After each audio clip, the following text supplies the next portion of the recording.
ang paratang ng China Coast Guard na tinutukan umano sila ng baril ng mga sakay ng BRP Sierra Madre na nasa Ayungin Shoal.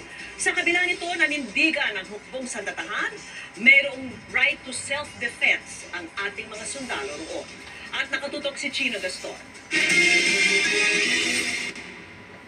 Kuha ang videong ito ng China Coast Guard noong May 19 sa nakasadsad na BRP Sierra Madre sa Ayungin Shoal na nasa loob ng Exclusive Economic Zone o EEZ ng Pilipinas. Anila, tumatanggap daw noon ng airdrop supply ang mga taga BRP Sierra Madre nang dumating sila. Sabi pa ng China Coast Guard, makikita raw sa video na tinutukan umano sila ng baril ng ilang mga sakay ng BRP Sierra Madre. Sagot dyan ni AFP Chief of Staff General Romeo Bronner Jr., hindi ito totoo. We are denying. No? Nakausap po namin yung mga sundalo natin doon sa BRP Sierra Madre. Hindi po nila tinutukan yung Chinese. No? Hindi nila tinaas yung kanilang armas para tutukan yung mga Chinese.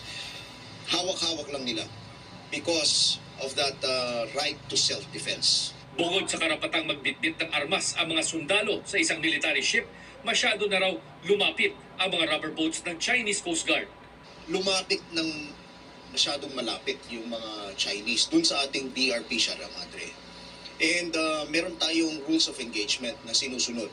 Na kapag may mga ganyan na nakikita nila na maaring threat, no, ay they have the right to defend themselves.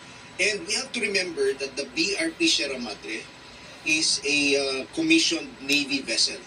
Therefore, it is authorized to have weapons, no? Cruiser weapons and individual weapons ng ating mga sundalo. Ipoprotesta raw ng Pilipinas ang ginawa ng China Coast Guard.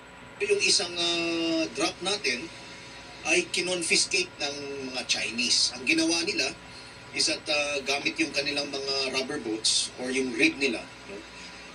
Inunahan tayo.